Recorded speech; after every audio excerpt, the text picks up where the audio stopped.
infinito, más infinito menos cualquier constante, cualquier número sigue siendo más infinito, ¿verdad? Y esto es igual a más infinito. ¿Se dan cuenta? Ya está, ¿no? Ya está. Entonces, miren, para evitarse ese problema, ¿no? De estar factorizando para poder encontrar el más infinito, nosotros cada vez que querramos evaluar un polinomio, yo les recomiendo que solamente tengan presente el término principal. Ya, nada más el término principal. ¿Correcto? Eso es importante.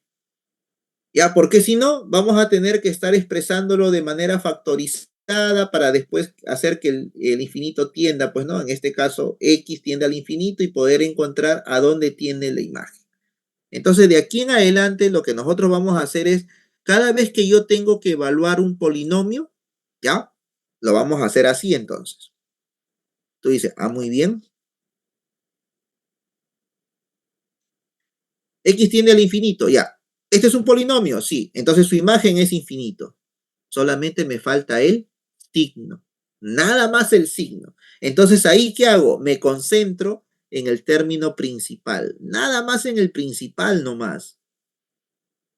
En el principal. ¿Correcto? Muy bien.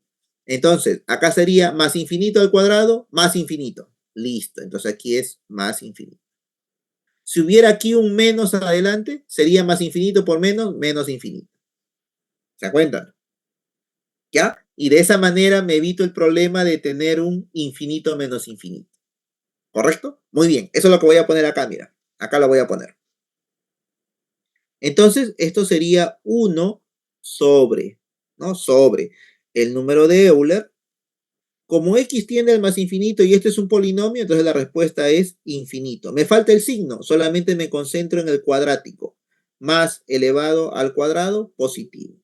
Ya está, mira qué interesante. Muy bien, ya está.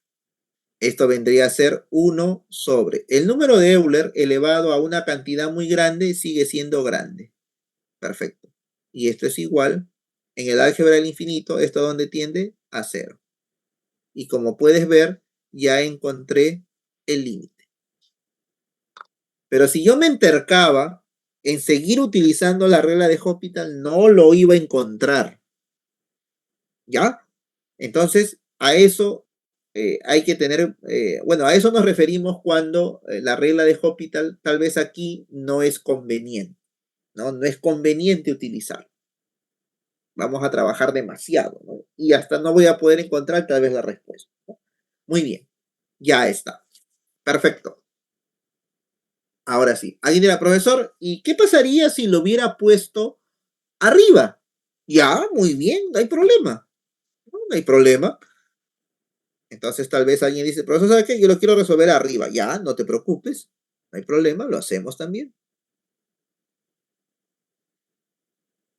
X tiende. No, porque siempre a veces algunos tienen sus dudas por ahí, ¿no, profesor? Ya, listo. Entonces, el e a la x cuadrado lo llevamos al numerador, ¿no? Entonces sería así, pues, ¿no?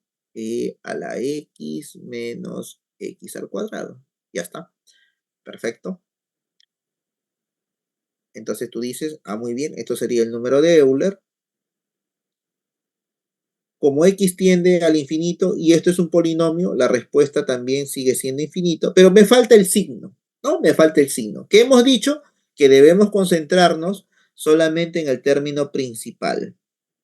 Este es el término principal. El término cuadrático con su coeficiente. Muy bien.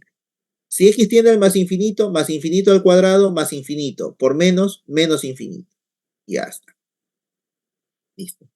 Como el número de Euler es un número mayor que 1 y está elevado al menos infinito, esto es por el álgebra del infinito, ¿a dónde tiende? A 0. Ya está. Listo. No nos hacemos problemas. Me va a salir 0. No, me va a salir 0. ¿Ya? Muy bien. Entonces, con este ejercicio, al menos estamos diciendo que la regla de Hospital, pues, no es siempre lo más apropiado dependiendo del tipo de límite que uno tenga, pues, ¿no? Dependiendo del tipo de límite que uno tenga. Muy bien, pasemos a otro ejemplo. Vamos a pasar a otro ejemplo. A ver, vamos a ver aquí. Esto de aquí tengo que borrar esto para pasar a otro ejemplo. Ya, para otro ejemplo. Bueno, aquí se está resolviendo y sale cero. Bueno, sale cero, ¿no? Sale cero. Ya. Muy bien, veamos otro ejemplo en donde no es conveniente la regla de Hooke. Mira qué interesante, me salió nuevamente un X, pero ahora tiende al menos infinito, ¿no? Al menos infinito. Ya está, muy bien. Es de la forma infinito sobre infinito, ¿sí? Es de la forma infinito sobre infinito, está clarísimo eso. Perfecto, ya está. ¿Qué hacemos? Derivamos, bueno, derivamos. Ahí está. Entonces vamos a derivar. Derivamos el numerador, derivamos el denominador, ¿cierto? Obviamente nuestro numerador es bastante sencillo, la derivada es 1, ¿sí? La derivada es 1, ¿correcto? Y con respecto al denominador, que es una raíz cuadrada, no se olviden, podemos utilizar ahí nuestro método práctico, por decirlo así.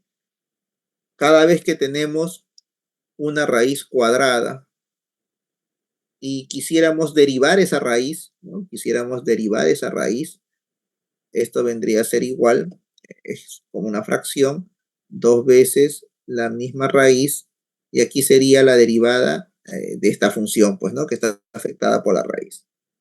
Ya está. Muy bien. Entonces, si hacemos eso, nos estaría quedando límite cuando x tiende a menos infinito, muy bien. Aquí tendríamos, vamos a ponerlo así, este color medio raro salir, no es el color negrito. Ya, vamos a poner aquí que sea negrito. Ahora sí, ya está. Entonces decía que aquí sería la derivada de x, ¿no? La derivada de x que es 1. Y tenemos la derivada de esta raíz cuadrada, que si nosotros aplicamos esta fórmula, vendría a ser aquí, ponemos una fracción, ya está. Aquí sería dos veces, ¿no? Dos veces la misma fracción, perdón, dos veces la misma raíz, perdón. Y arriba sería la derivada de x cuadrado menos 1, que sería 2x, ¿no? Ya está, muy bien. Y este es igual, ya está. Podemos cancelar, si es que se puede, se cancela. Se cancela. Ya está, muy bien. Listo, y aquí nos estaría quedando límite cuando x tiende al menos infinito. Ya está. Y al hacer el producto de extremos y medios, ¿no? El producto de extremos y medios, entonces aquí nos va a quedar así, ¿no? Raíz de x cuadrado menos 1 sobre x. Ya está. ¿No? Muy bien. Y si tú te das cuenta, prácticamente hemos obtenido un límite en donde solo hemos intercambiado la posición. ¿Eso qué significa? Que vendría a ser pues el recíproco, ¿no? El recíproco. ¿Ya ves? Y si nuevamente le aplico la regla de Hospital, ¿no? Nuevamente le aplico la regla de Hospital. Entonces, ¿qué tendría que hacer? Tendría que derivar nuevamente arriba y te das cuenta que al hacer eso, vuelvo al inicio. O sea, se va formando una especie de ciclo. ¿Está bien? Una especie de ciclo, ¿no? Y en este caso, pues, alguien podría decir, como no puedo aplicar la regla de Hospital porque voy a estar regresando a lo mismo, entonces quiere decir que este límite no tiene solución, lo cual no es verdad, ¿cierto? Lo cual no es verdad. El hecho de que por la regla de Hospital no puede encontrar un resultado, eso no quiere decir que el límite no existe, ¿cierto? No es eso. sino que no es apropiado este método para estos tipos de límites. ¿Cómo tendríamos que hacerlo? Por los métodos que conocemos, pues, ¿no? Entonces aquí, vamos a ponerla acá, no es conveniente,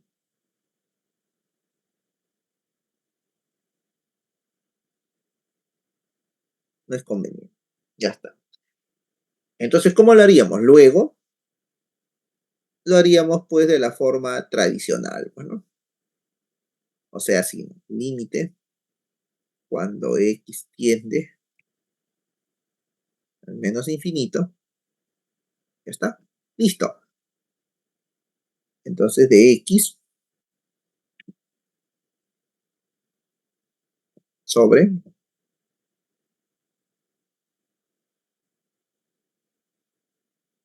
nosotros ya hemos aprendido a resolver estos tipos de límites, ¿no? Ya está. Entonces acá sería igual, listo. Yo sé que es de la forma infinito sobre infinito, ¿está bien? Está como una especie de fracción, entonces podemos utilizar nuestro método práctico, bueno, muy en el infinito, ¿sí? Un polinomio es dominado por su término principal, pues, ¿no? Término principal. Ya está. Entonces, aquí lo ponemos.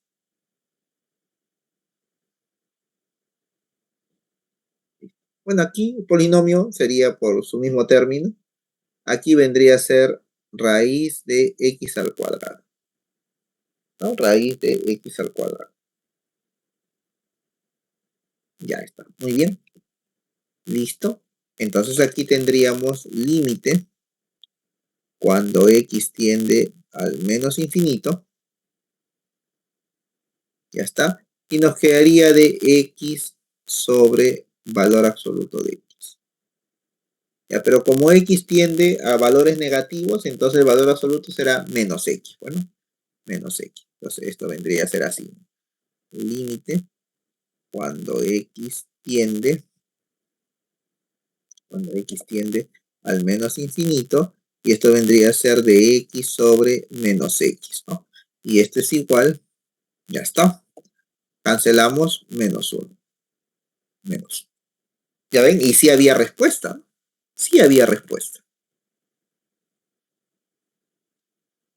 Aunque el método me dice que no se puede hallar, ¿no? Porque estoy regresando al mismo problema, ¿no? Entonces por eso es que no se podría hallar en este caso, ¿no? Muy bien. ¿Ya ven? Eh, no es apropiado, ¿no? En este caso no es apropiado. Ya. A ver, veamos aquí cómo está. Aquí está, sí, creo. A ver, acá le hemos puesto, sí, ahí está, hemos derivado, ¿correcto? Y nos salió el límite del recíproco, ¿no? Límite de su recíproco. Entonces no nos conviene porque si calculamos el límite de él de nuevo, vamos a regresar al original, ¿no? Es conveniente resolverlo así. A ver, límite, muy bien. Aquí tenemos, ahí está, ¿ves? El polinomio muy en el infinito es dominado por su término principal, que es x al cuadrado, y le sacamos raíz y me queda valor absoluto de x, ¿cierto? Y como x tiende a valores negativos, vendría a ser x sobre menos x. Menos 1. Perfecto. Ya ven, entonces sí nos ha salido un valor para el límite, ¿no? Nos ha salido un valor para el límite. Muy bien. Ya, seguimos.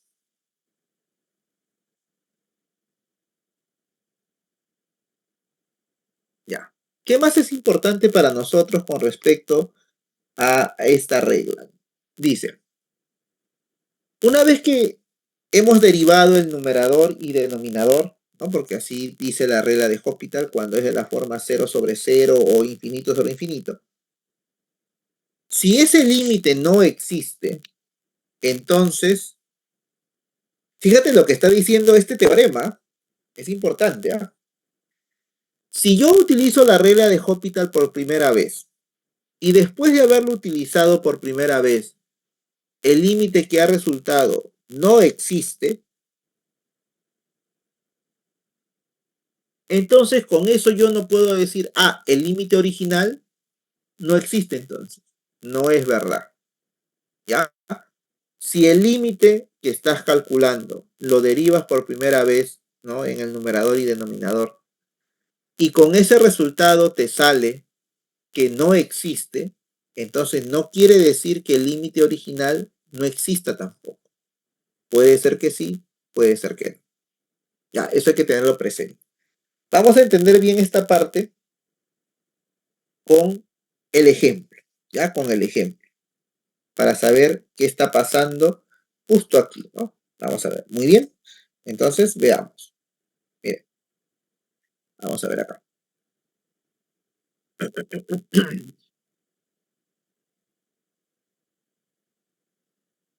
Ejemplo 3. Mira, tenemos este límite. X tiende al más infinito.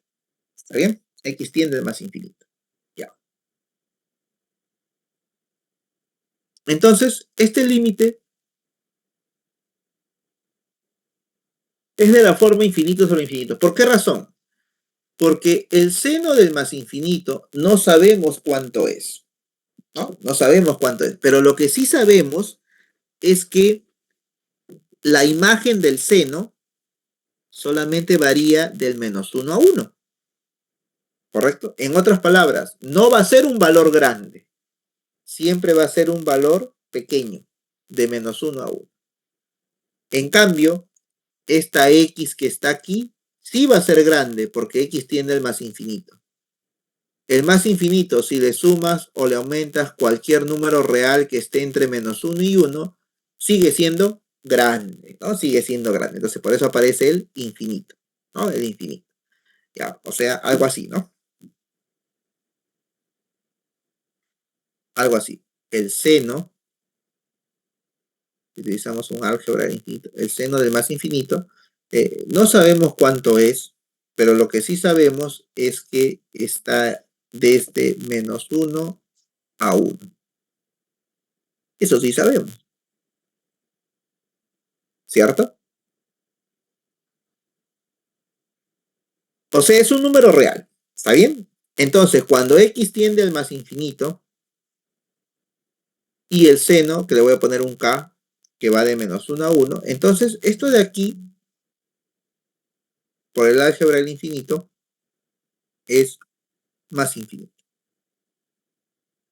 ¿Se encuentra? Y lo mismo sucede en el denominador, ¿no? Porque este x tiende al más infinito y este menos coseno de x también varía de -1 a 1. O sea que esto vendría a ser un número real y le estoy sumando el x que tiende al infinito, entonces por el álgebra del infinito me va a quedar infinito. No me va a quedar infinito. Por eso que aquí está, ¿ves? Infinito sobre infinito. Ya, muy bien, muy bien. Listo. Ahora, queremos resolver este límite por la regla de Hospital. Bueno, por la regla de Hospital. Entonces, muy bien, veamos. Vamos a resolverlo. Está fácil, pues no podemos derivarlo tranquilamente. Derivamos arriba, derivamos abajo.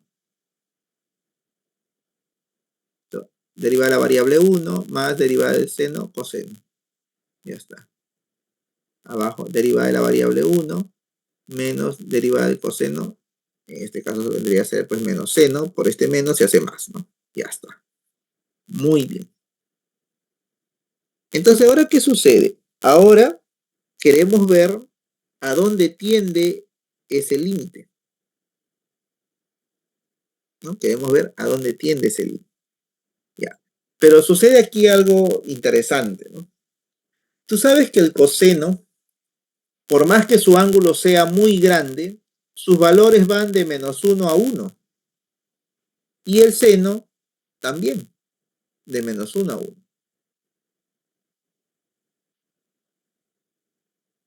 Muy bien.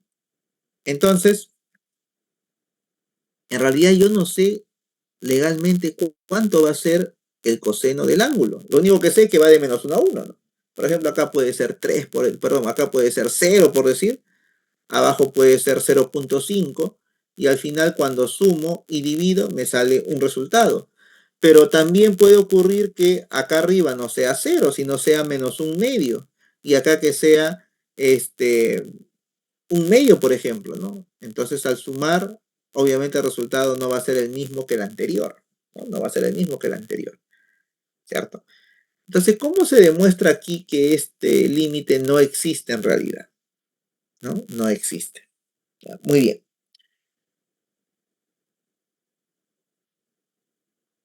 Una forma de determinar que este límite no existe cuando x se hace muy grande, nosotros sabemos que, voy a ponerlo acá,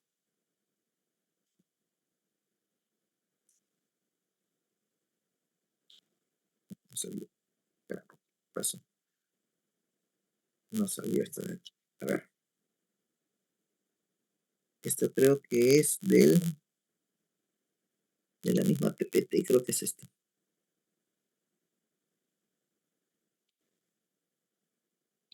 Sí, creo, de acá, creo que es. Ahí está, de acá, a ver.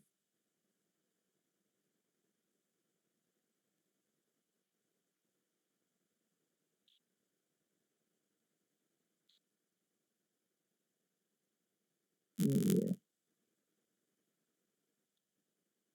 ya, ya, ahí está.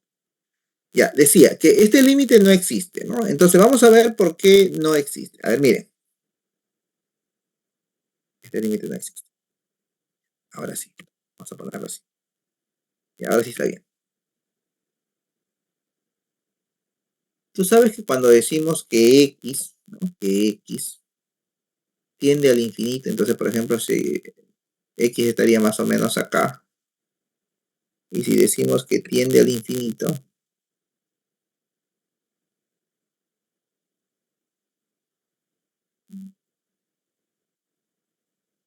ahí está, ¿no? Muy bien. Perfecto. Ya. Entonces, decir que x tiende al infinito, ¿no? Es porque tenemos aquí puntos continuos. Pero dentro de estos puntos continuos, hay unos puntitos, por ejemplo, que pueden ser estos de acá, por decir, de manera discreta, que también tiene al infinito. Y también puede haber acá otros puntitos, digamos así,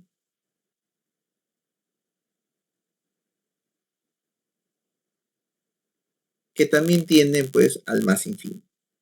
Entonces, ¿qué significa eso? Que cuando tú calculas un límite de una variable continua, entonces la respuesta de ese límite debe ser el mismo si tú utilizas estos puntos tipo discreto. ¿Por qué razón? Porque forman parte del intervalo, ¿cierto? Forman parte del intervalo. Es como una especie de límites laterales, por decirlo así, ¿no? Más o menos algo así. Entonces, ¿qué pasaría si nosotros consideramos estos puntitos, ¿no? Estos puntitos, para poder calcular este límite? Si yo considero los puntos de azul y calculo el límite y me sale la misma respuesta que estos puntos de verde, cuando calculo el límite, entonces ahí estaría diciendo pues que el límite al menos es único, ¿no? Tiene el mismo valor y por lo tanto existe. Pero si yo veo que con los puntitos de azul el límite es totalmente diferente a los puntitos de verde, es porque en realidad el límite no existe. Porque mientras me acerco por los puntos de azul, me sale una respuesta. En cambio, cuando me acerco por los puntos de verde, me sale otra respuesta. Y eso no puede ser. ¿Cierto? En los límites siempre hay que apuntar a lo mismo, ¿no? A lo mismo. ¿Ya? Entonces la pregunta sería, ¿cómo serían estos X si consideramos estos puntos de azul que se van al más infinito, ¿no? Entonces, ¿cómo serían nuestros X acá? Entonces aquí nuestros X, vamos a ponerlo así. Como tenemos el coseno y el seno, ¿qué te parece si los ponemos, a ver, como si fueran números pares, múltiplos, no, múltiplos, ¿no? Para que sean como números pares, múltiplos de pi. Ya está. No múltiplos de pi. Bueno, aquí como no hemos puesto azul, vamos a ponerle azul. Ya está. Ya está, mira, ¿no? Dos veces n de pi, ¿correcto? O sea, par, ¿no? Tipo par el coeficiente. Ya, y estos que están de verdecitos, o estos que están de verdecitos, estos puntos verdecitos, vamos a ponerlo cuando es impar, pues, ¿no? O sea, vamos a ponerlos así. 2n más 1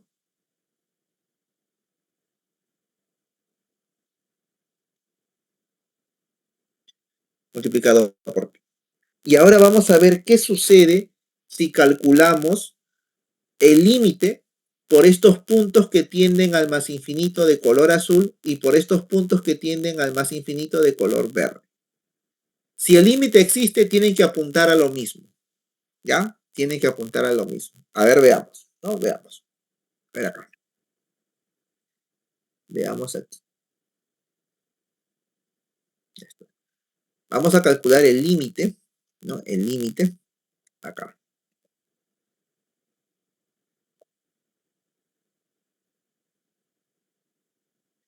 El límite, ¿no? El límite. Ya está. Entonces aquí, a ver, ay, aquí falta poner algo más. A ver, algo más. Listo. Tú sabes que en este caso, x es positivo y se va al más infinito.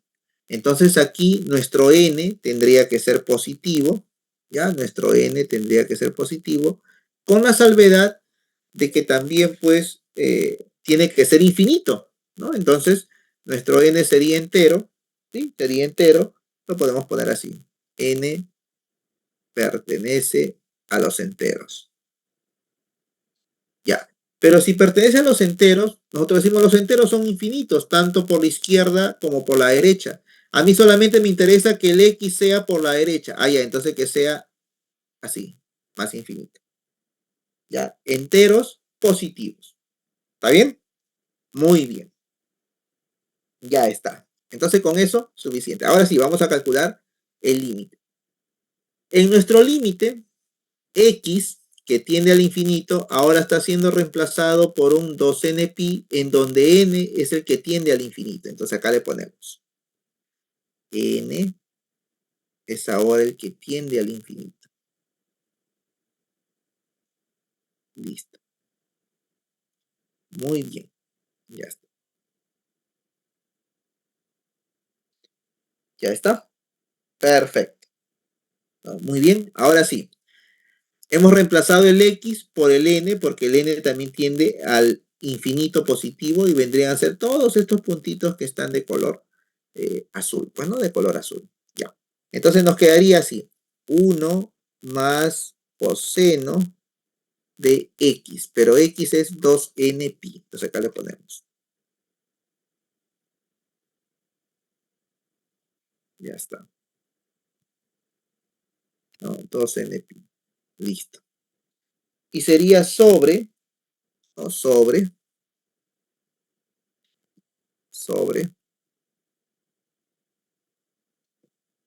ya está. Sobre 1 más seno, acá le ponemos.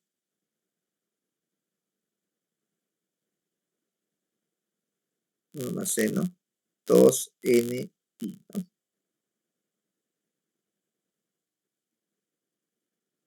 2n pi. Ya está, muy bien. Listo. Excelente, ¿no? Excelente. Ahora sí, vamos a ver a dónde tiende este límite.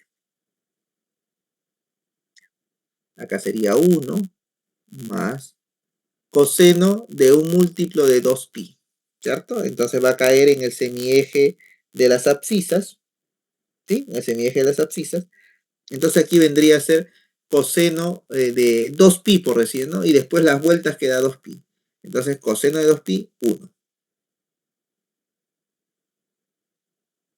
Seno de 2pi. Bueno, entonces seno de 2pi es 0, pues, ¿no?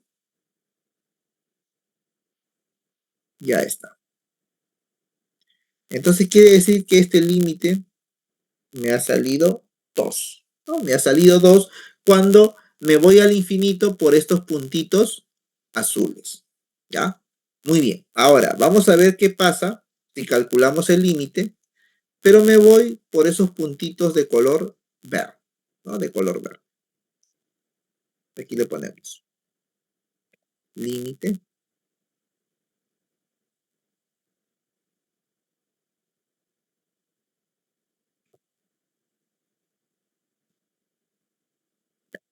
aquí. N tiende al más infinito.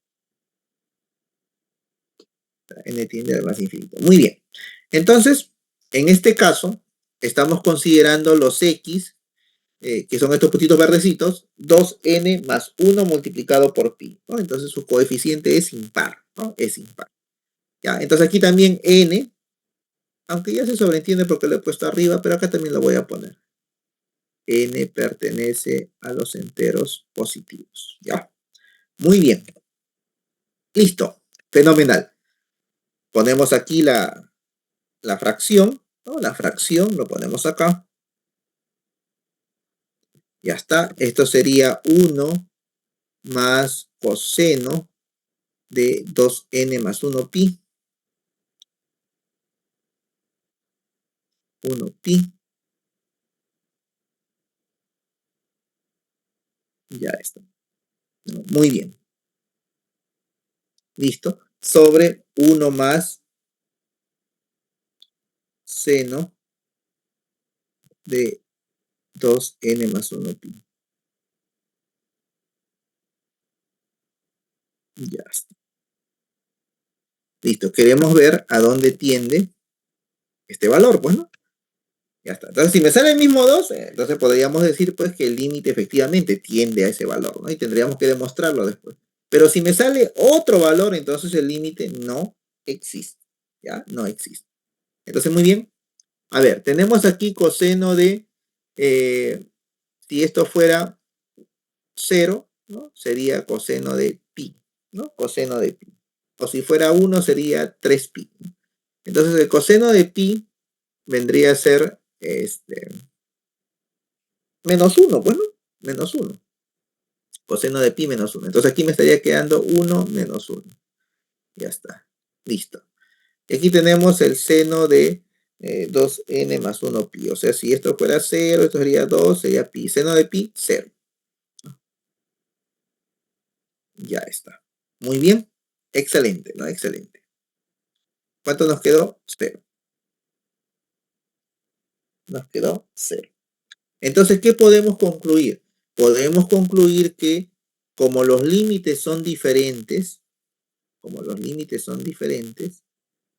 ya está.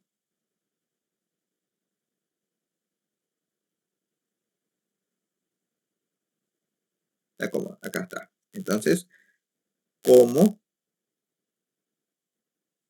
2 es diferente de 0, entonces, ya está, ¿ves? Como 2 es diferente, entonces el límite no existe.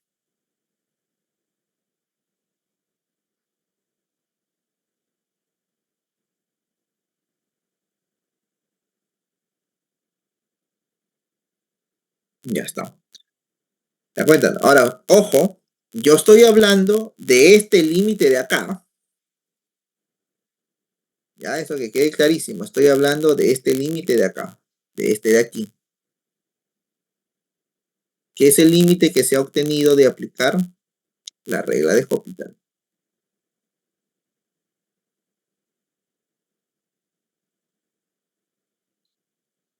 Ya está, muy bien. Entonces, como dos diferentes, entonces el límite no existe, este límite de acá, no existe. ¿Ya? Muy bien. Entonces uno podría pensar, bueno, como este límite que hemos obtenido por la regla de Hospital, porque aquí está la derivada, no existe, entonces el límite original no existe. Falso. ¿Ya? Muy bien. ¿Por qué razón? Porque nosotros podemos decir que con los métodos que conocemos, sí vamos a encontrar una respuesta. En cambio, si yo solamente me baso en la regla de Hospital y digo, bueno, he aplicado la regla y me doy cuenta que este límite no existe porque he utilizado dos caminos discretos y me salen límites diferentes y por lo tanto el límite como no es único, entonces no existe. ¿Está bien? Ya, perfecto. Pero, ¿y si lo resolvemos de manera así como hemos aprendido a hacerlo? ¿Qué estaría pasando? ¿No? ¿Qué estaría pasando? Ya, muy bien.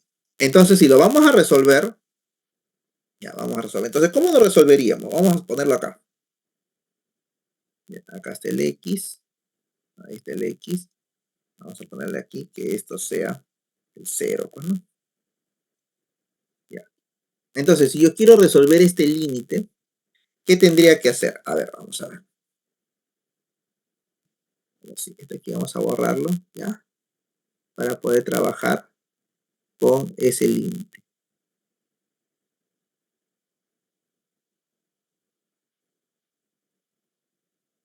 Y esto de aquí vamos a, por el momento vamos a borrarlo, ¿no? Ya está. Muy bien. Quiero calcular el límite como nosotros sabemos hacer. Ya está. Perfecto. Entonces, esto sería igual.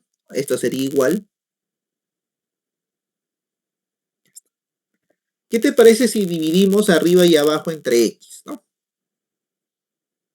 Límite cuando x tiende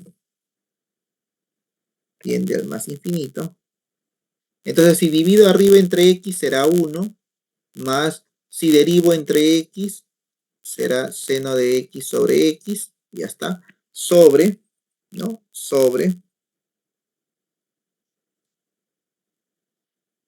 ya está. Derivo entre x será 1 menos coseno de x sobre x. Ya está, ¿no? Coseno de x sobre x. Perfecto, muy bien. Ya está. Entonces, ¿qué hacemos ahora? Bueno, ahora simplemente vamos a hacer que x tienda al más infinito.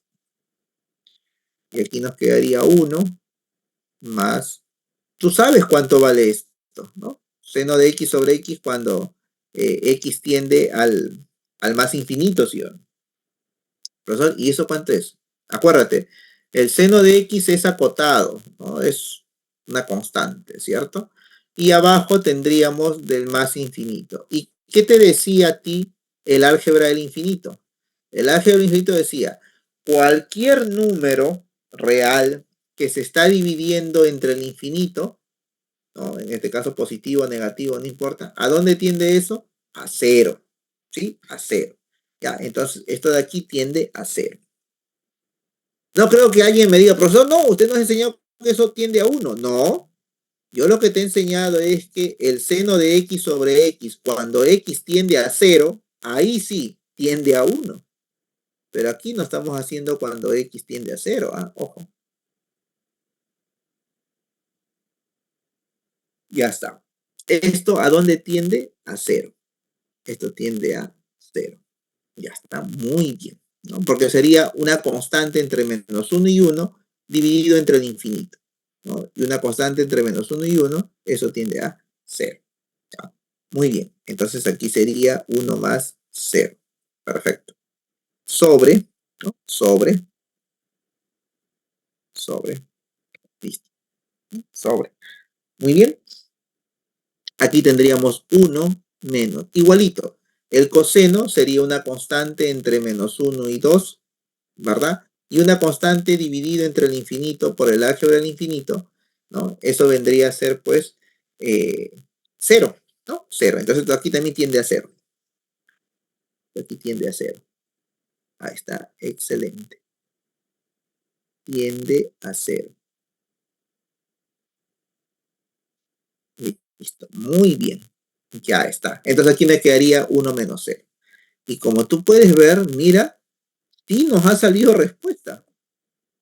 Nos ha salido 1. Por lo tanto, el límite existe.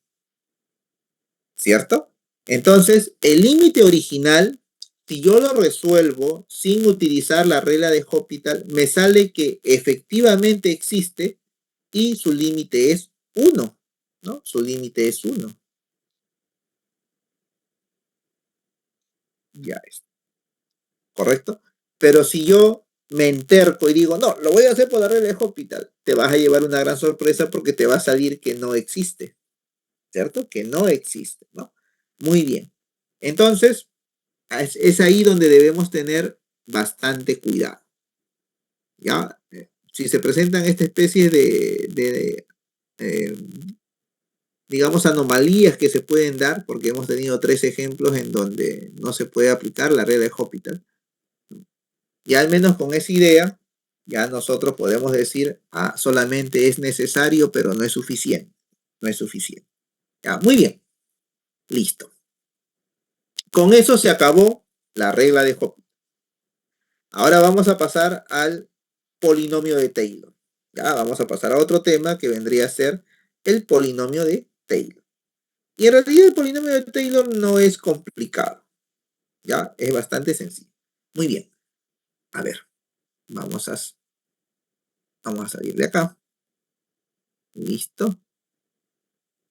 Ahí está. Sin embargo, existe, ¿no? Aquí lo vamos a calcular. Ahí está. 1/1 igual 1, pues no. ¿Ya ven? A pesar que la regla de Hospital me dice no existe, pero sin embargo, sí existe en realidad, ¿no? Sí existe en realidad. Muy bien. Ya está. Ya, se terminó. Entonces, con eso hemos terminado la regla de Hospital. ¿Ya? Ahora vamos a pasar al polinomio de Taylor. ¿Ya? El polinomio de Taylor. El polinomio de Taylor en realidad fue su tesis doctoral, ¿no? Su tesis doctoral. Él lo sustentó, ¿cierto? Y lo probó. Y después ya con el tiempo se ha difundido como todo el conocimiento reciente, ¿no? Se ha difundido y ya lo podemos trabajar nosotros como una parte del cálculo diferencial, ¿no? Como una parte del cálculo diferencial. Muy bien. Entonces,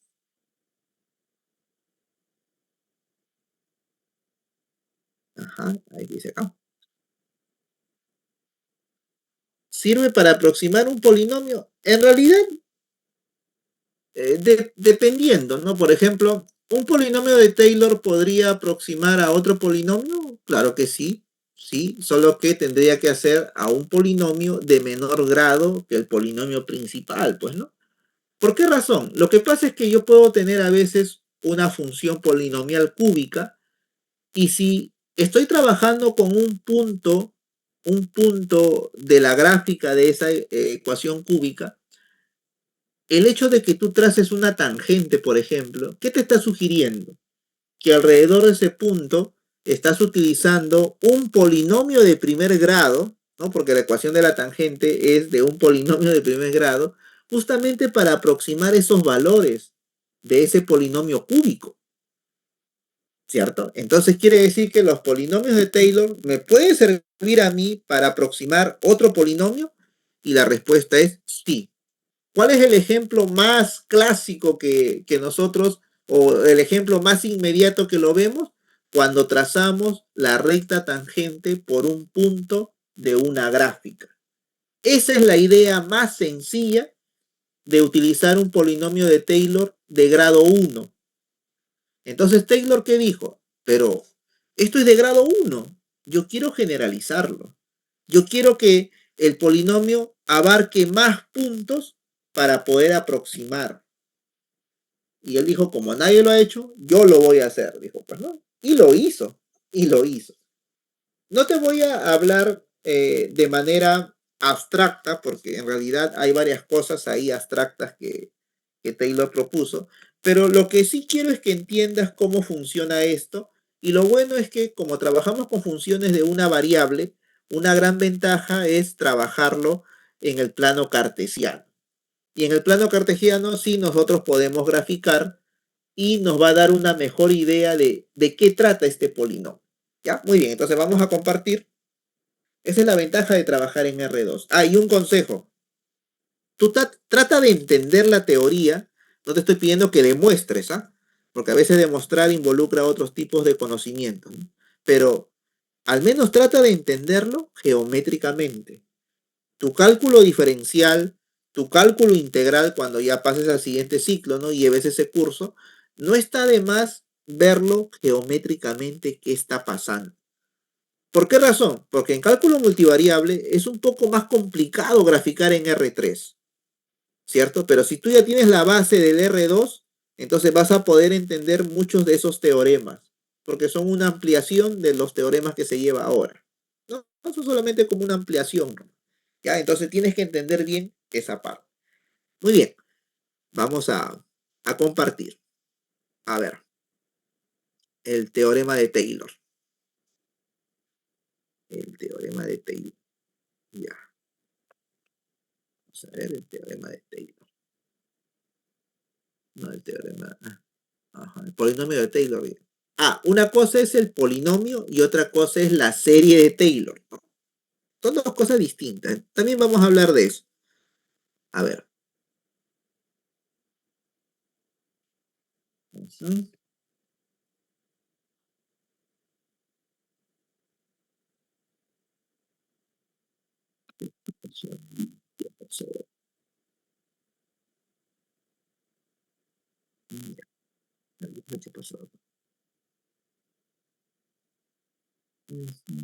Guardar. Ujú. Ya,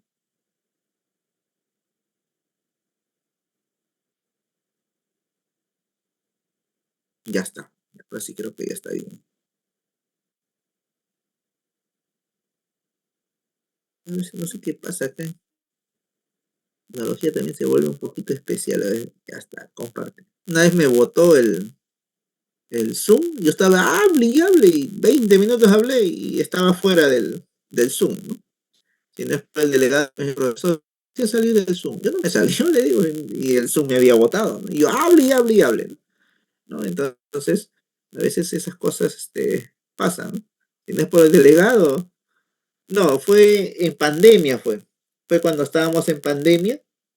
Y en pandemia ocurrían pues unas cosas como era nuevo recién, digamos, esta parte de la enseñanza. Entonces yo estaba así, pues no, hable y hable. Y eso me había votado. Había votado. Y como recién uno se estaba familiarizando con esas cosas, no normal seguía, ¿no? Y el delegado me tuvo que decir, profesor, ¿por qué se ha salido? Me dice. O sin querer me habré votado yo mismo, pero no sé. Ya, muy bien. Vamos a ver el polinomio de Brock-Taylor. Ahí está. Muy bien. El polinomio de Taylor lo que busca es, así como dice su compañera, efectivamente, ¿no? Queremos aproximar. Es que un problema importante años atrás, muchos años atrás, era aproximar jóvenes. ¿Pero por qué razón? Porque cuando uno quiere evaluar, ¿no? Quiere evaluar algo, entonces siempre tendemos pues a buscar la exactitud, ¿no? Porque queremos evaluar, ¿verdad? Y las formas de evaluar obviamente se dan cuando uno conoce un valor, lo lleva a una regla de correspondencia para obtener un resultado. Entonces, si yo tengo por decir f de x, y bueno, vamos a poner algo sencillo nomás, x al cuadrado, entonces si yo quiero evaluar en menos 3 fácil, pues no, menos 3 aquí lo elevo al cuadrado y esto me va a dar 9. Ya, ahí no hay ningún problema. ¿Qué pasaría si yo quiero evaluar, por ejemplo, 0,5? ¿No? Porque ya se conocían también los decimales, entonces, bueno, tampoco no hay mucho problema en este caso, porque aquí me va a salir 0,25, ¿no? Entonces no hay ningún problema. Pero, ¿qué pasaría si tengo una función que es una función trascendente en la x, por ejemplo? Y yo quiero hallar g de 0,5. Entonces ahí viene un problema. Es irracional, ¿cierto? Y esto es elevado a 0,5, que es un medio. Sutilmente me está pidiendo la raíz de E, ¿verdad? Entonces ahí surge la necesidad. ¿Y qué valor puedo dar?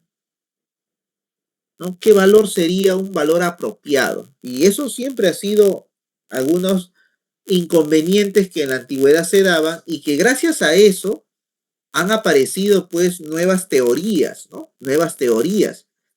Entonces, por ejemplo, al final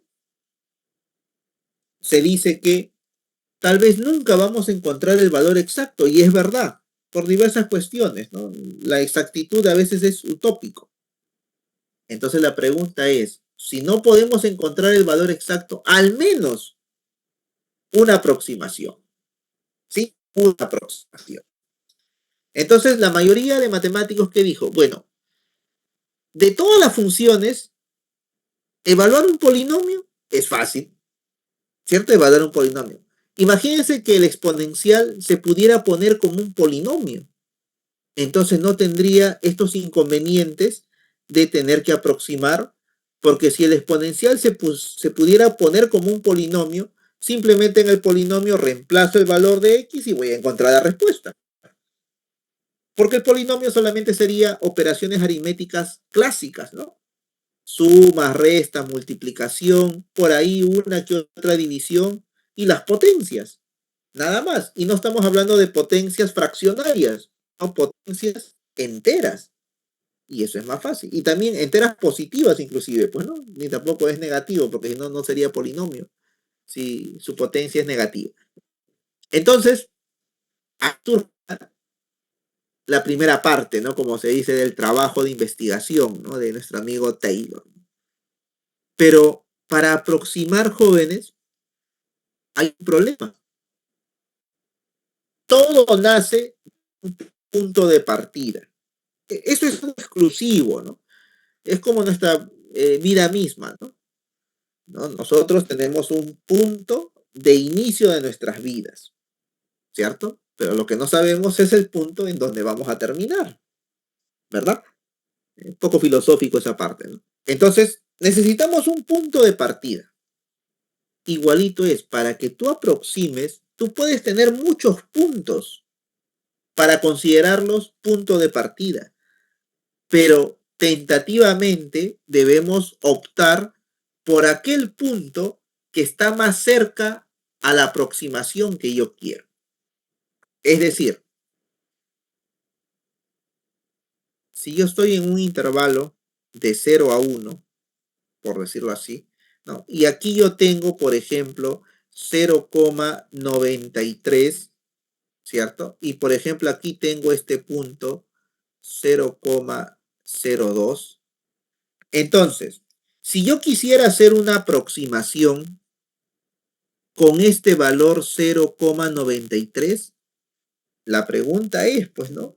¿Cuál sería un punto de partida apropiado para 0,93, teniendo en cuenta que los puntos de partida normalmente son números enteros? Entonces tendría que buscar, pues, ¿no? 0,93, ¿entre qué valores enteros está? Está entre el 0 y entre el 1. Pero yo necesito que uno de ellos sea el punto de partida.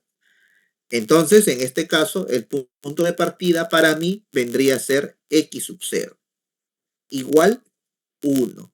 ¿Por qué razón? Porque este punto 0,93 está más cerca del 1.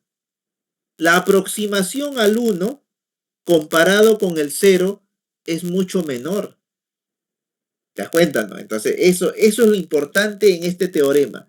Si nosotros vamos a aproximar, debemos encontrar un punto de partida. Normalmente ese punto de partida es un número entero, cercano al punto que nosotros queremos reemplazarlo para poder aproximar el valor de una función. Pero si el punto fuera 0,02, obviamente ni loco mi punto de partida va a ser 1, pues no, tendría que ser en este caso 0, ¿no? Tendría que ser 0. Listo. Porque él está más cerca, ¿no? Del punto que me están diciendo que aproxime, pues, ¿no? En ese valor. ¿Ya? De eso trata. Perfecto. Nosotros cuando hablamos de gráficas canónicas, sutilmente, ¿qué punto utilizamos como referencia? El origen, ¿sí o no? ¿No? El origen de coordenadas. Ya ves, hasta en las gráficas, hasta en las ecuaciones ordinarias, siempre utilizamos esa idea. Tenemos como referencia un punto. Si es una parábola, ese punto referencial le llamamos vértice. Si es una circunferencia, ese punto referencial, el punto de partida, le llamamos el centro. ¿Se acuerdan? ¿No? Entonces, por eso es que también en esta etapa de formar el polinomio de Taylor, lo que nosotros queremos es tener un punto alrededor de él podamos tener valores que después cuando reemplacemos en la función obtengamos una aproximación pues aceptable, ¿no? Aceptable. Ya, esa es la idea. Ya, esa es la idea. Muy bien.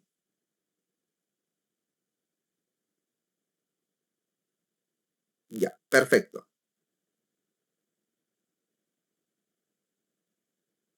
Muy bien.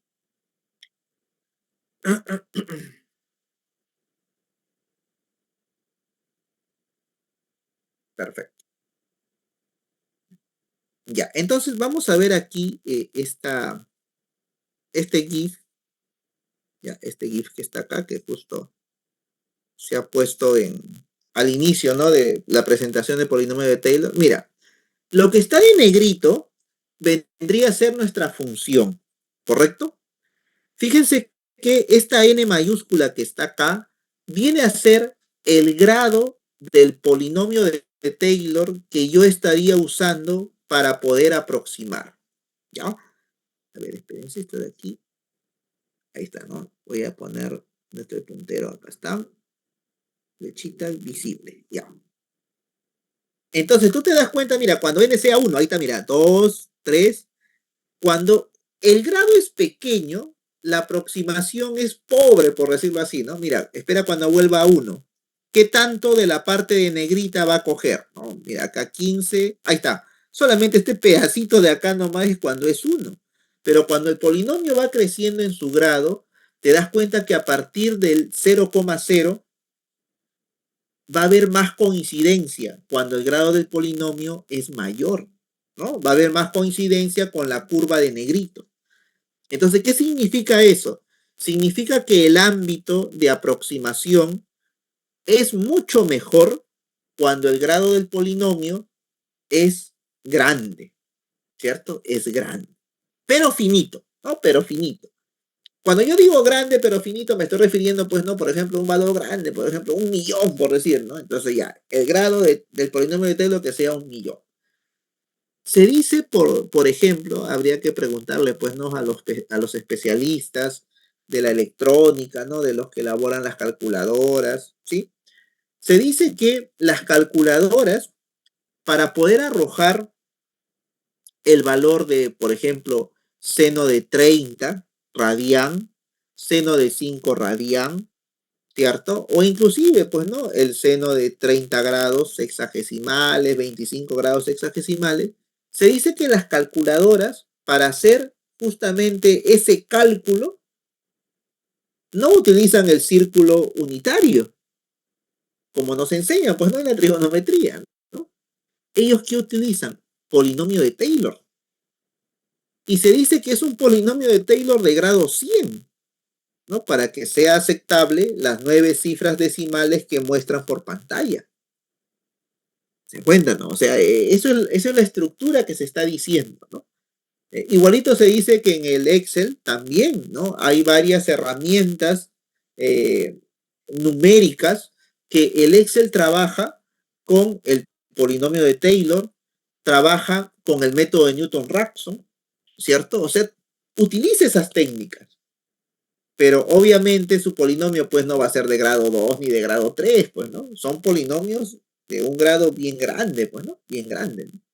Ya, muy bien. Nosotros como estamos aprendiendo la parte teórica, no vamos a hacer pues, un polinomio grandazo, ¿no? Vamos a ir entendiendo la idea. Ya, muy bien. Veamos desde el inicio, ¿no? ¿Cómo nace esta idea? Ya, tenemos el polinomio de Taylor. Vamos a ver cómo construimos eso. Como estamos trabajando con funciones de una variable, por el momento vamos a partir de eso, ¿ya? Porque también puede haber funciones de varias variables, ¿no? Se puede hablar de un polinomio de Taylor de 2 variables también, ¿no? De 3 variables, ¿cierto? Ya, muy bien. Por ejemplo, tenemos aquí un polinomio no, la gráfica de una función, perdón, ¿no? De una función cualquiera, ¿cierto? Y igual f de n. Algunos supuestos para poder utilizar el polinomio de Taylor.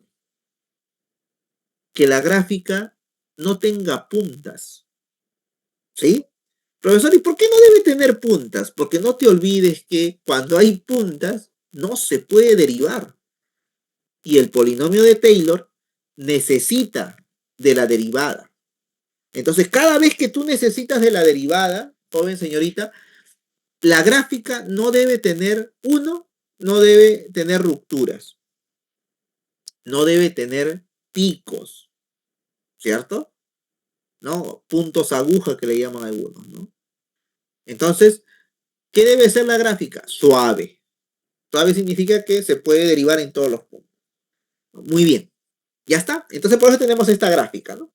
Ya, listo. ¿Qué más?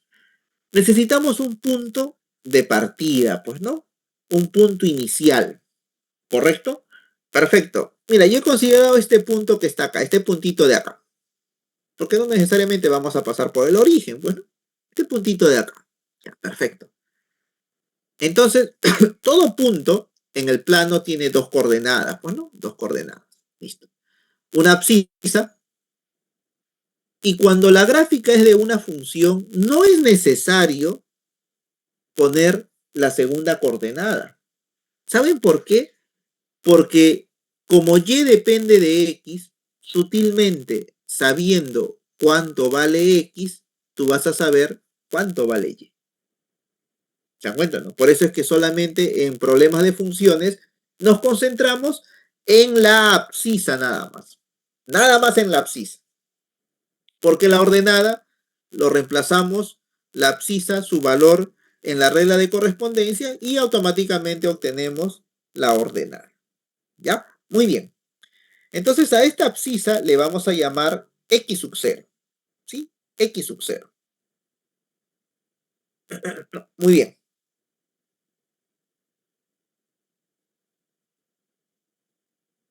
Muy bien. Perfecto. Listo. Ahora, fíjense. Si ya hemos elegido que el x sub 0 va a ser nuestro punto de partida, ¿está bien? Entonces, la primera idea sería, ¿no? El primer polinomio que se nos viene a la mente justamente es el polinomio pues de primer grado, ¿no? Porque es el primero, ¿no? El polinomio de primer grado. ¿No? Eso de polinomio de grado cero, eso no. Polinomio de primer grado. Ya, muy bien. Entonces uno dice, ¿y geométricamente cuál es la gráfica de un polinomio de primer grado? Una recta, pues, ¿no? Una recta, perfecto, ya. Si nosotros hemos considerado este puntito de acá, ¿no? X sub 0, que es la abscisa, entonces quiere decir que geométricamente estamos trabajando con este punto. Si estamos hablando de aproximación, tendríamos que ver los puntos que están alrededor de él, porque él viene a ser mi punto de partida. Siendo así, la aproximación podría ser tal vez hasta esta parte, ¿no? Hasta esta parte de aquí nada más. Y si yo considero esta parte nada más, tal vez es suficiente con un polinomio de primer grado, miren. Observa a tu derecha.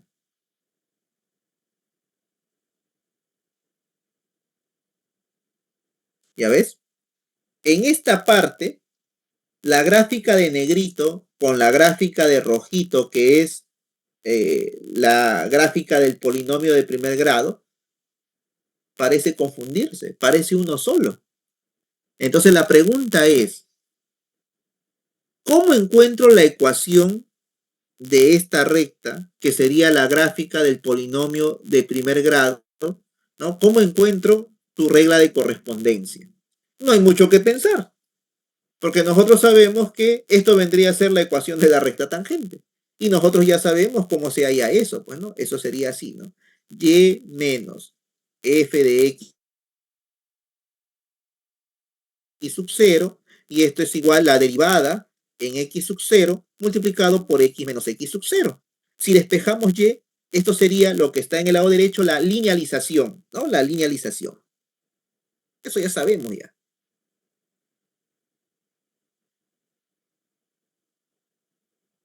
¿Te das cuenta? Mira, entonces Taylor dijo, bueno, claro, ya con los conocimientos de la ecuación de la recta tangente, entonces el problema estaría resuelto si yo solamente quiero aproximar estos puntos que están alrededor de este puntito. Pero Taylor dijo, pero yo quiero que este ámbito de aproximación crezca un poco más. Y ahora quiero que sea de aquí, por ejemplo, hasta acá. Ah, qué bien. Y ahí está ahí. Ya, perfecto. Entonces ahora quiero que mi ámbito sea esto de acá. Esto de aquí. Entonces, si queremos ese ámbito, me doy cuenta que la recta tangente ya no me va a servir mucho que digamos yo. ¿Por qué razón? Porque la recta tangente, esta parte de acá, no está coincidiendo o no se aproxima a este arco de negrito. ¿No? No se aproxima. Y acá quiere aproximarse, pero de todas maneras no, hay un pequeño error. ¿Qué significa eso? Que esta recta tangente ya no me va a servir.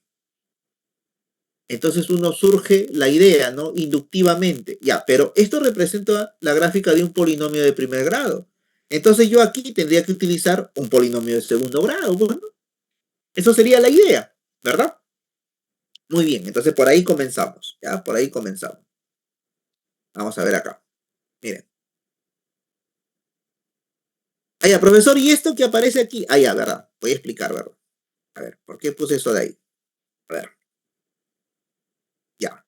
Vuelvo acá. Fíjate. Cuando uno aplica el método de inducción, entonces debo tener un caso particular y de ahí inductivamente voy generalizando. ¿Cuál es el primer caso que tenemos nosotros de un polinomio de primer grado que cumpla estas condiciones? La ecuación de la recta tangente. Pero así como está, tal vez lo veo un poquito especial. ¿Qué te parece si lo ponemos así? Mira. Muy bien. Esto es y. Bueno, acá me dice que es f de x sub 0, o sea que esto vendría a ser una constante. Voy a ponerle así, constante c sub 0 más. Aquí tengo la pendiente, esto sería un valor numérico. Le voy a poner constante 1 y aquí aparece x menos x sub 0. Mira, o sea, estoy diciendo, bueno, acá me ha salido f de x sub 0. Pero yo no puedo generalizar esta idea. Lo que sí sé es que esto es un número real, entonces le pongo constante sub 0, porque es un número real. Yo no sé qué valor me puede salir acá. Acá me salió la derivada evaluada en x sub 0, pero en general tal vez no es este valor, puede ser otro valor, ¿no? Entonces lo que sí sé es que esto es un valor numérico, entonces le pongo constante 1. Esta parte de acá sí es interesante. ¿Por qué razón? Porque esto proviene de la idea de vecindad. Aquí está X, esta longitud vendría a ser la aproximación entre ambos. Ah, esto sí lo mantengo. Perfecto. Entonces, mira, Taylor se dio cuenta que esta forma de ponerlo así, la recta tangente, es más general, porque deja de lado la idea de derivada y solamente se convierte en la idea de un polinomio. Y por eso es que aquí, cuando trabajó con esta recta tangente, ahora lo puso así.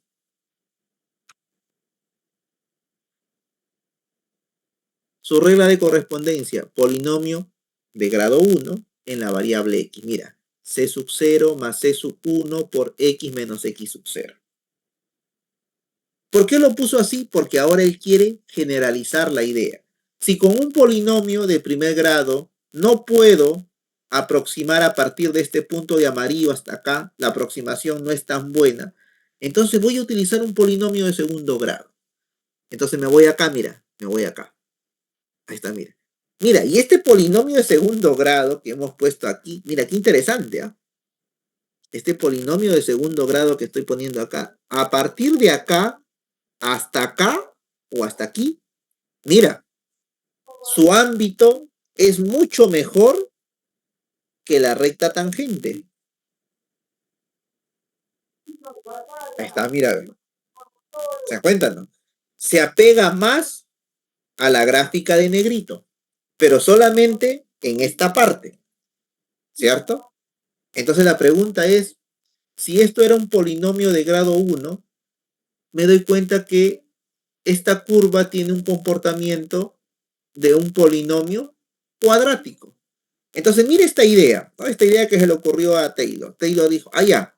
Entonces, esta curva de azul va a ser la regla de correspondencia de un polinomio, o sea, va a tener una regla de correspondencia de un polinomio cuadrático. Ya. Pero, ¿cómo sería ese polinomio cuadrático si la única información que yo tengo en realidad es todo relacionado a la recta tangente? De ahí surge la idea de haberlo puesto de esta forma. Para que el anterior sea cuadrático, tiene que tener un término cuadrático, pues no es lógico. Entonces, ¿qué haces? Una ampliación. Vas a inducir, ¿no? Vas a inducir. Entonces tú dices, ya, el anterior tenía un término independiente más un coeficiente 1 para la parte de x menos x sub 0, y esto está elevado a la 1. Entonces, si yo quiero un cuadrático, fácil, necesito un coeficiente 2 y esta parte x menos x sub 0 tiene que ser al cuadrado. Mira, una genialidad, ¿sí? ¿No? Una genialidad. Y tú que llevas álgebra lineal, te darás cuenta que esto vendría a ser la base, ¿no? La base que es el generado por 1, x menos x sub 0, x menos x sub 0 al cuadrado, mira. Esa es la base, mira. ¿Te das cuenta, no? Esta es la base que genera a este polinomio, ¿cierto? ¿No? Muy bien. Claro, la base de generar. Y para que sea una base, tú sabes que tiene que cumplir dos condiciones, ¿sí o no? Tiene que ser linealmente independiente y tiene que ser un generador. Si ese conjunto es un conjunto generador y es linealmente independiente, entonces eso es una base, ¿cierto? Es una base, ¿no? ¿De quién? Del espacio vectorial de los polinomios, ¿no? En este caso, polinomios de grado 2, ¿no? De grado 2. Muy bien. Ya está. Perfecto, mira. Qué interesante. Entonces, si yo quisiera un polinomio de grado cúbico, simplemente le aumentaría más c sub 3 por x menos x sub 0, todo elevado al cubo. Y ya ves, ya estoy utilizando mi método de inducción, ¿cierto? Mi método de inducción. Muy bien. Excelente, ¿no? Excelente. Ya está. Ya, ahora sí. Entonces, creo que ya entendimos la lógica de esto. A ver, ya. Entonces, ahora sí. La regla de correspondencia de este polinomio cuadrático, ¿sí? Ahí está, mira, ¿ves? C sub 0 más C sub 1 por X menos X sub 0 más C sub 2 por X menos X sub 0 todo al cuadrado. Pero yo quisiera que el ámbito de aproximación, considerando este punto como punto inicial o punto de partida, sea más grande que lo que me da este arco de parábola. Entonces tendría que utilizar una cúbica, mira, acá ya es más grande ya. Ya a partir de aquí coincide la gráfica de negrito con la cúbica.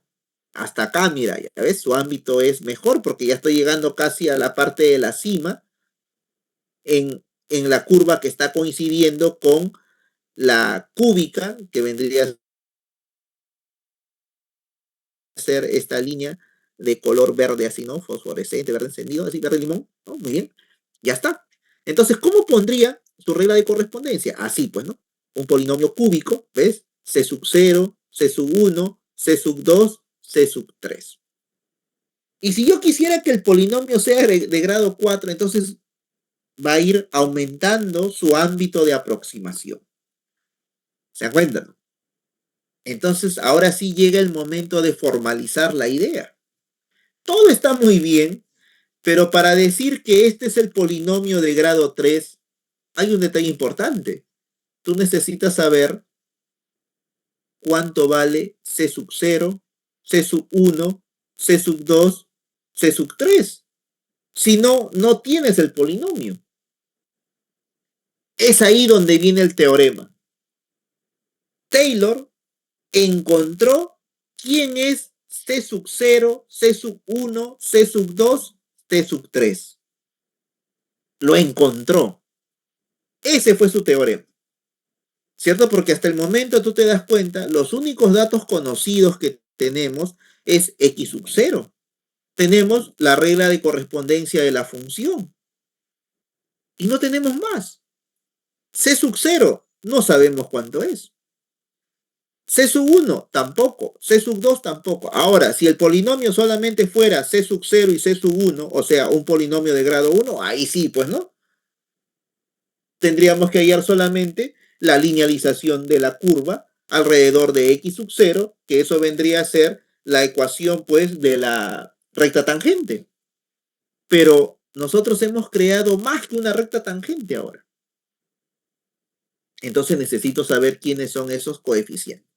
Si la recta tangente utiliza la derivada para poder obtener esa ecuación, perdón, esa regla de correspondencia del polinomio de grado 1, entonces por lógica, la segunda derivada me debe servir para poder obtener la regla de correspondencia del polinomio cuadrático.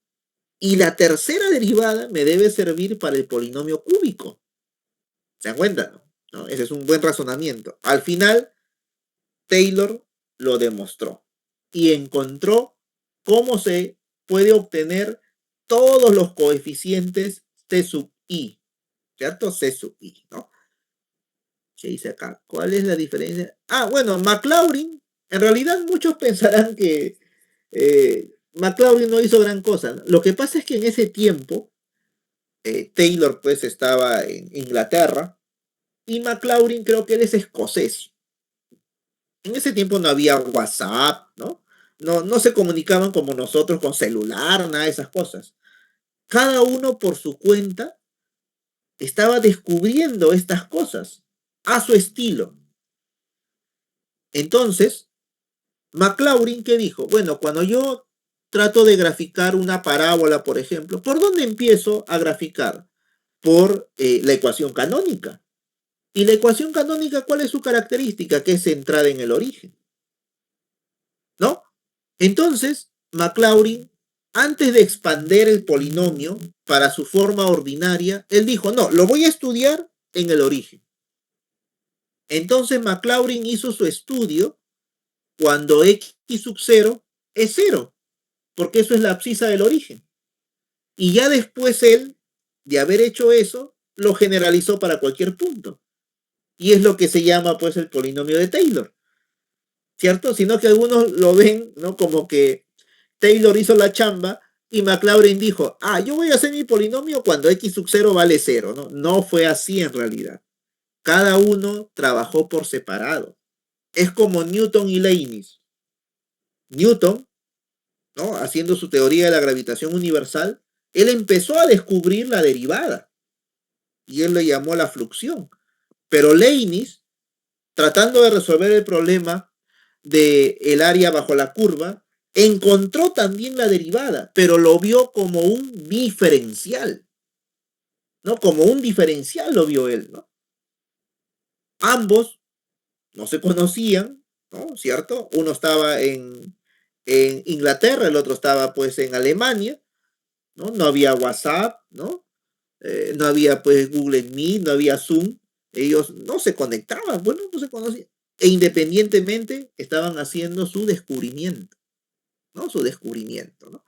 Muy bien. Ya, entonces fue así porque Colin McLaurin hizo, pues, ¿no? Su estudio centrado en el origen. En cambio, Taylor fue un poco más loco, él se fue y dijo, no, que no sea en el origen, que sea en cualquier punto, ¿no? Ya, muy bien. Fueron telépatas, ¿no? Ahí antes ocurrían esas cosas, pues, ¿no? Muy bien. Entonces, una vez que ya se entiende esta lógica, ya se formaliza, pues, ¿no? Se formaliza. Ahí está, mira, y lo ponemos en uno solo, ¿cierto? Lo ponemos en uno solo y ahí observamos cómo el polinomio de primer grado que tiene su gráfica esta línea de color rojo, ¿sí? Con el polinomio de segundo grado que tiene esta línea de color azul y con el polinomio de tercer grado que tiene esta línea de color verde así, limón. Entonces, ¿qué es lo que están buscando? partiendo de este puntito, su ámbito de aproximación. Están mejorando el ámbito de aproximación, ¿cierto? Es como cuando a veces se ve, pues, ¿no? En los asentamientos humanos, que posteriormente pasan a ser, pues, ya urbanizaciones, ¿no? Inicialmente a veces hay una casita nomás, ¿no? Una casita, después van viniendo más casitas, pero las casitas que van viniendo a veces, pues, no quieren estar separadas, ¿no? Quieren estar un poco juntas, no sé, bueno, para sentirse mejor en compañía, para estar más seguros, entonces se van poniendo alrededor de una casita y ahí se va expandiendo, ¿no? Hasta que después se vuelve urbanización, por ejemplo, ¿no? Esas ideas son importantes, son importantes. Muy bien, entonces, ahora sí, acá tenemos nuestro x sub 0, tenemos nuestro y, ¿no? Nuestro polinomio de grado 1, que ya sabemos que es la recta tangente, nuestro polinomio de grado 2, que ha mejorado la aproximación con respecto a este punto, nuestro polinomio de grado 3, que mejora la aproximación de los dos anteriores, ¿cierto? De los dos anteriores, ¿no? Muy bien, ya está. Entonces, se plantea el polinomio de grado n, ¿no? El polinomio de grado n. Y el polinomio de grado n, obviamente su último término, que sería el término n más 1 en este caso, tiene que tener potencia n. ¿No? Usted dirá, pero ¿por qué le dice el término n más 1? Toma como referencia el polinomio cúbico que está acá arriba, ¿cierto? Si tú cuentas a partir del igual, cuenta la cantidad de términos. 1, 2, 3, 4. ¿Este término qué cosa es? El cuarto. 3 más 1, ¿cierto? O sea, el grado más 1, ¿no? El grado más 1. Entonces, este término que está al último, aquí en el recuadro, que está acá al último, ¿no? Muy bien. Este de aquí, este de aquí. Entonces, este término, contando desde el igual hacia la derecha, este término es el n más 1, pues. El n más 1.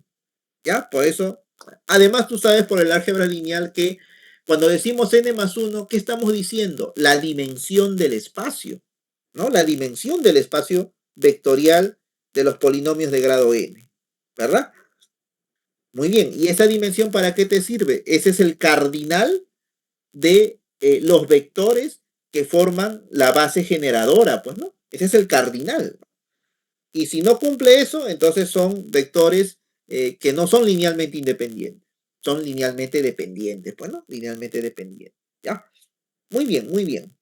Excelente. Ahora sí, continuamos. Listo. Y ya está. Todo lo que hemos visto geométricamente, ahora Taylor lo planteó en un teorema y lo probó, ¿cierto? Ahí nos está mostrando lo que hizo, pues, ¿no? Ahí está, mira, ya lo demostré, dijo, ¿no? Entonces, lo plasmó y lo demostró. Muy bien, ahora sí, formalmente, él puso lo siguiente, ¿no? Sea f una función n veces derivable en un intervalo i, ¿correcto? O sea que no quiere que tenga puntas, porque si hay puntas, justo ahí puede fallar la derivada, ¿no? Puede fallar ahí la derivada, ¿no? Entonces, no queremos que suceda eso, entonces, que sea derivable. Muy bien. La primera derivada, perfecto. La segunda, también, ¿cierto? También, ¿no? Para evitar qué cosa, justamente que aparezcan esas puntas cuando uno calcula, pues, los puntos de inflexión, por ejemplo, entonces también, ¿no? Muy bien. Y lo generaliza para n veces, para la tercera, para la cuarta, para la quinta. En otras palabras, no queremos tener problemas al momento de evaluar cualquier derivada en el punto x sub 0. Por eso queremos que sea n veces derivable. ¿Ya? Muy bien. En un intervalo i, cuando uno aproxima, no necesitas tener todo el dominio de la función, ¿verdad? Solamente necesito tener un intervalo que esté centrado en el punto que estoy cogiendo como punto de partida. ¿Se da cuenta? ¿No? Por eso no dice en todo el dominio. Porque muchas veces para ponerlo en todo el dominio es imposible. Por una sencilla razón. Hay funciones, ¿no? Que tú mismo sabes, ¿no? Que son trascendentes, ¿sí? Y no vas a poder encontrar un polinomio, porque el polinomio su grado es finito, para poder expresar esa trascendencia de la función. Es loco, pues, ¿no? Imagínate, ¿no? Con algo finito vamos a pretender expresar algo infinito. No se puede. Por eso es que después se crea lo que se llama el polinomio de grado infinito, ¿no? Un poco así, un poco chistoso a veces el nombre, ¿no? Polinomio de grado infinito, pero eso cómo se conoce comúnmente como una serie. Y ya con la serie, la cosa cambia, ¿no? La cosa cambia, ¿ya? Pero bueno, empecemos con el polinomio. Muy bien. Además, sea P sub n un polinomio de grado n expresado por, entonces Taylor, tu hipótesis fue, yo voy a expresar este polinomio tentativamente de esta forma. ¿Por qué tentativamente? Porque no conozco quién es C sub 0, C sub 1, C sub 2, no lo conozco. Por eso es tentativo. ¿Ya? Muy bien. El centro, que va a ser alrededor del cual yo después voy a aproximar, se está llamando X sub 0. ¿Cierto? Muy bien. Y tiene que estar en el intervalo, obviamente, ¿no? Tiene que estar ahí, ¿no? Generalmente debe ser a veces el centro del intervalo. Aunque aquí no lo menciona, por lo general el X sub 0 es entero. ¿Ya? ¿Por qué entero? Porque es más fácil evaluar un entero que un decimal o que un irracional. Entonces, por eso se prefiere que sea entero. Puede ser, profesor, una fracción en algunos casos también, porque las fracciones a veces se pueden evaluar tranquilamente. Pero por lo general se prefiere que sea entero, ¿ya? Se prefiere que sea entero. Muy bien. Sí, mira, acá está sus hipótesis. A ver, retrocedamos.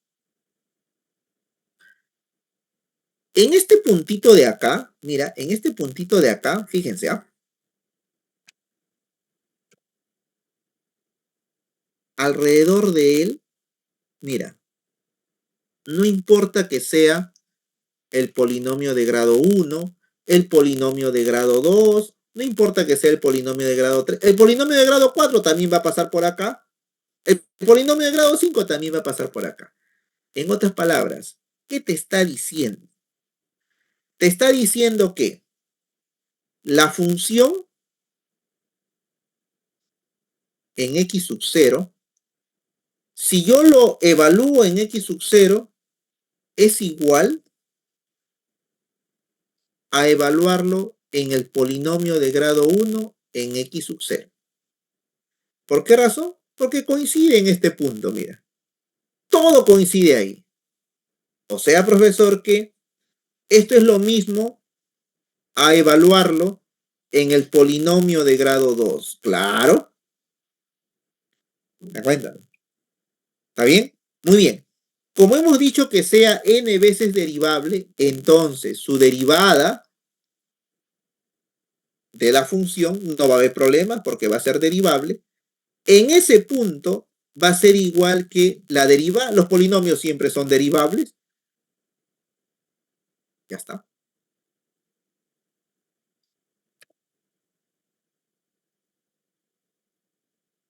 ¿Te das cuenta? Y sigues, ¿no? Con el polinomio de grado 3, también su derivada. ¿Te das cuenta? Todo eso sucede acá, ¿cierto? Y es fácil darse cuenta, mira, ya ves, ¿no?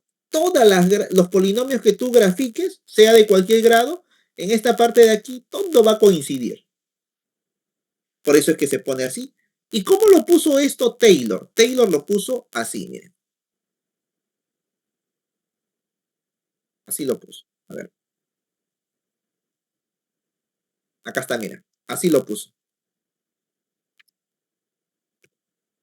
Lo puso así. ¿Ves? Así lo puso.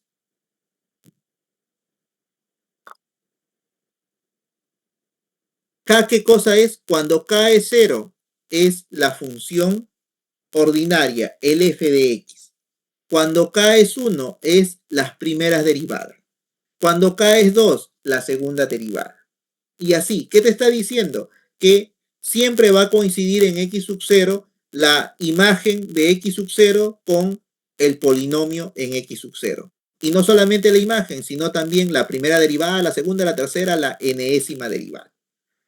Con esta condición, él probó que C sub 0 C sub 1, C sub 2, C sub n tienen una relación interesante con su respectiva derivada.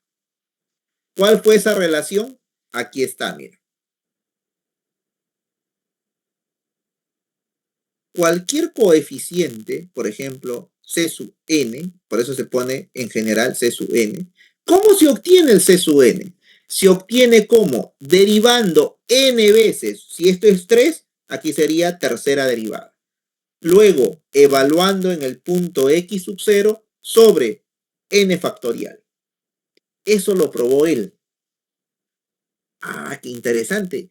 Y obviamente cuando uno hace derivada enésima, ¿te acuerdas que cuando derivábamos varias veces los polinomios, las potencias iban bajando y ¿qué iban formando? Un factorial, ¿sí o no? ¿No? Por ejemplo, si tengo x al cubo, lo derivo, 3x al cuadrado, lo derivo de nuevo, entonces sería 6x, o sea, 3 por 2, ¿cierto? Y ahí se iba formando el factorial.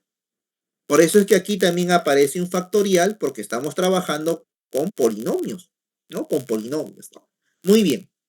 Entonces, con esta hipótesis, nuestro amigo Taylor demostró que los coeficientes C sub n tienen este aspecto.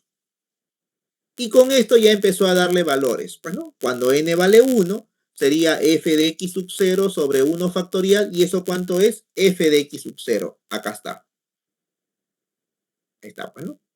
F de x sub 0, pues, ¿no? Ahí está, ¿ves? Perfecto. Ah, no, perdón, eso es cuando n vale 0, disculpen. F de 0 vendría a ser f de x sub 0 sobre 0 factorial, factorial del 0, 1. Entonces acá me queda f de x sub 0. Cuando n vale 1 sería primera derivada en x sub 0 sobre 1 factorial. ¿Eso cuánto sería? Primera derivada entre 1, primera derivada. Acá está. Cuando n vale 2 sería segunda derivada en x sub 0 sobre 2 factorial. Acá está, ¿ves? Mira. ¿Ya ves? Entonces, esto vendría a ser la fórmula general para encontrar cualquier coeficiente sub n, ¿no? Cualquier coeficiente sub n. ¿Y esto cómo se llamó? Polinomio de Taylor de grado n para la función f alrededor de x sub 0. Siempre tenemos que mencionar el x sub 0 porque es el punto de partida. Ya eso no hay que olvidarse. Ese es el punto de partida. Y a partir de ahí ya podemos hacer la aproximación. ¿Ya? Muy bien. Perfecto. Ya está. Y ya con eso, después viene el teorema 2. Tú sabes que cada vez que aproximas, ¿qué obtienes? Un error, ¿cierto? Un error. Porque si tú estás aproximando es porque no conoces el valor real. Cada vez que tenemos una aproximación, así como es importante saber aproximar, también es importante saber la medición del error. ¿Cuánto de error tiene? ¿Te dan cuenta, no? O sea, ambas cosas son importantes, ¿ah? El cálculo aproximado que voy a obtener y también es importante saber cuánto es el error que se ha cometido, ¿no? ¿Cuánto es el error que se ha cometido? Muy bien, ya está, perfecto. Eso es lo que vamos a ver en el teorema 2. ¿Y por qué se divide con un factorial de acuerdo de valor? Ah, ya, lo que pasa es que para encontrar los valores, con la hipótesis que les decía, con esa hipótesis, ¿no? Con esa hipótesis,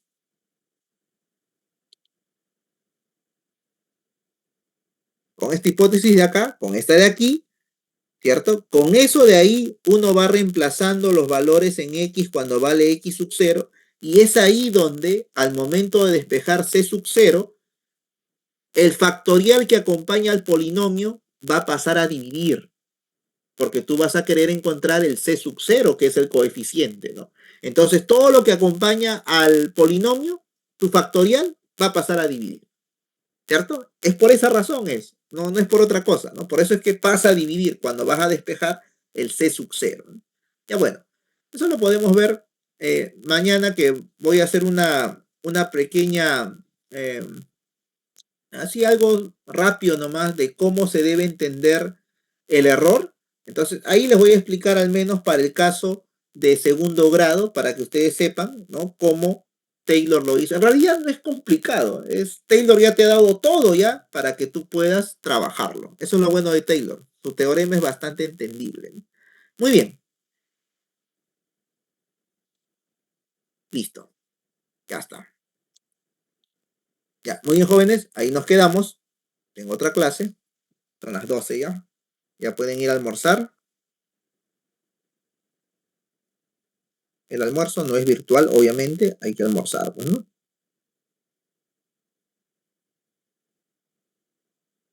Ya. Entonces, mañana continuamos, ¿ya? Mañana continuamos. No, todos han venido, no se preocupen por la lista. Ya está. Muy bien.